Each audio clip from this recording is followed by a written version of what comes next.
Joe Biden accepted the nomination for president Thursday at the Democratic National Convention. Due to the virus, the traditional roll call for the nomination happened remotely.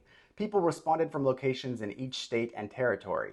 Texas Congresswoman Veronica Escobar spoke from downtown El Paso with a message from her community. In the face of hate, we choose love. Siempre lo hemos hecho, siempre lo haremos. And in the face of continued gun violence in America, we demand change. The time has come to act. With one abstention, the great state of Texas cast 98 votes for Bernie Sanders and 161 votes for our next president, Joe Biden. No Texans were among the convention's individual featured speakers, but Tuesday night brought what the party called a different kind of keynote.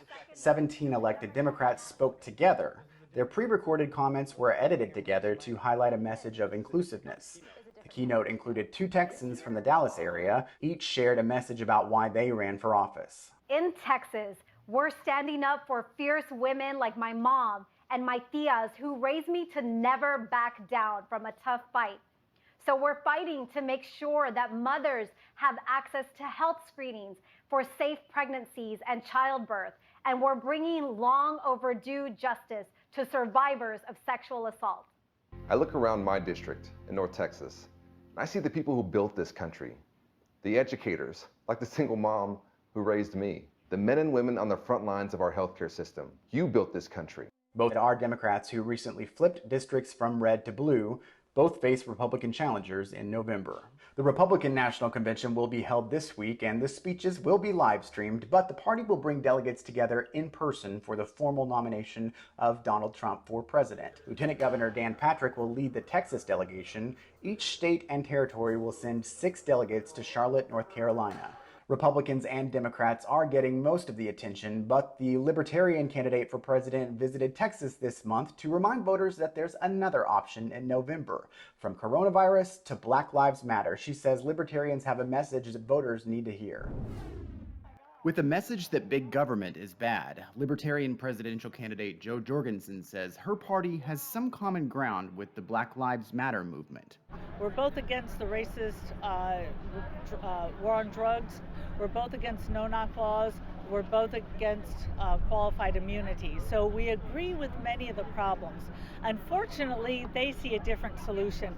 We see big government as having created all those problems, and what they want to do is they want to go to even more big government. And we think the only way to cure big government is to go the other direction and get government out of it. So we all heard about Rosa Parks, who was a heroic black woman who refused to sit in the back of the bus. What a lot of them don't realize is that that was a government-run, government-owned bus.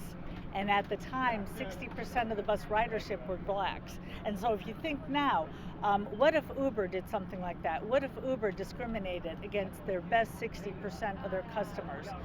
They'd go out of business as well, they should. So only big government can get away without being held accountable. So that's why we want to move in the other direction. Rejecting big government also has libertarians like Jorgenson opposing federal stimulus programs, like the coronavirus relief package being considered on Capitol Hill.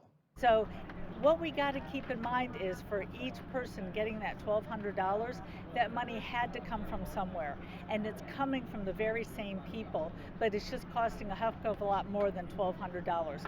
So instead of spending sending our money to the federal government and then getting part of it back, how about we keep our money and we decide where to spend it? Jorgenson is not likely to win in November. Still, she pushes back against those who say a vote for her is a wasted vote. I would say a vote for either Trump or Biden this election is a wasted vote. We keep hearing the media talk about how we have 2 old rich white guys, and I don't see much difference in their strategies. Both of them want to spend your money. Both want to make decisions for you, and neither wants to bring the troops home. So if you come right down to it, they both have the same policies. If you're a Democrat who is tired of seeing the anti-war movement go away from your party, if you are a Tulsi Gabbard fan who is just crushed that basically the Democratic Party muzzled her in the debates, please look into our party. Or if you're a Trump fan who voted for Trump because he came in from the outside saying that he was going to reduce government, reduce spending, reduce the deficit, which he's done none of, please again look at our party. We are the only ones who are talking about the things that people are looking for.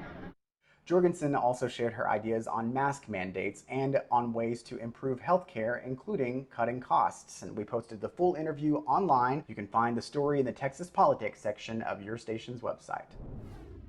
Your tax dollars paying social media influencers. We're gonna beat this thing! Why the state's turning to TikTok to reach young people in the fight against COVID-19.